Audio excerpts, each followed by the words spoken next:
इस मंच पर उपस्थित हम लोगों के वरिष्ठ नेता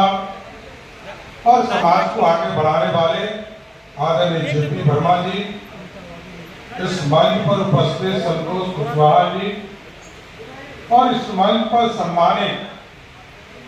सम्राट अशोक को मानने वाले सभी साथीगण, आज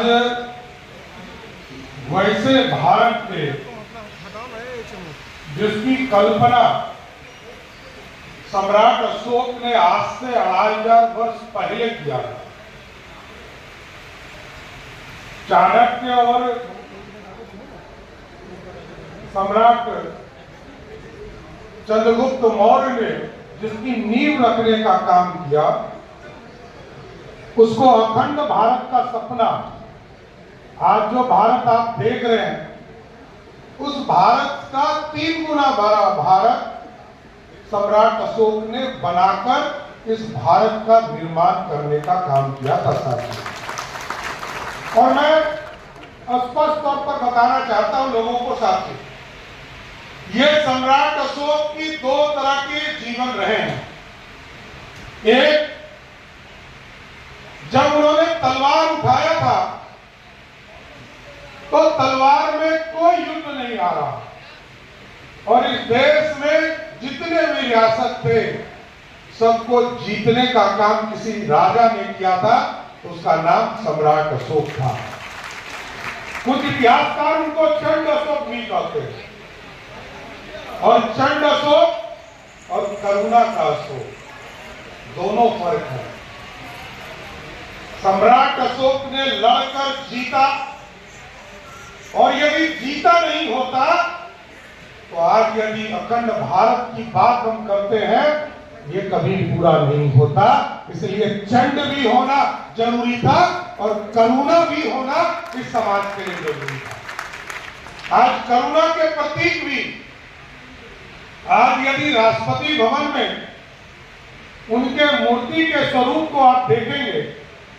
तो वो करुणा के प्रतीक होते हैं। और भगवान बुद्ध के दिखाए रास्ते को भी अपनाने का काम किया। आज प्रधानमंत्री जी दुनिया के किसी कोने में जाते हैं तो प्रधानमंत्री जी स्पष्ट तौर पर कहते हैं कि मैं वैसे देश से हूं जहां बुद्ध का जन्म हुआ और बुद्ध को ज्ञान प्राप्ति हुई और शांति का मार्गदर्शन देने का काम भगवान बुद्ध ने किया था, उसी भारत से आता हूं। बुद्ध युद्ध नहीं चाहते, और आज भी दुनिया में युद्ध चल रहा, लेकिन हम शांति के रास्ते पर खड़े हैं। इसलिए जो इनके दिखाए हुए सपने, अखंड भारत सपना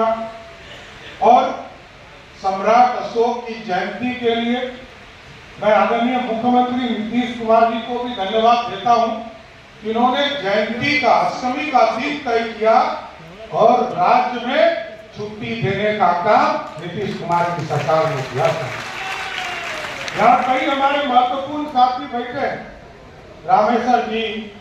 नागमणि जी, संतोष कुशवाहा जी, पिंकी कुशवाहा जी, नरेश कुशवाहा जी, शंकर मेहता जी,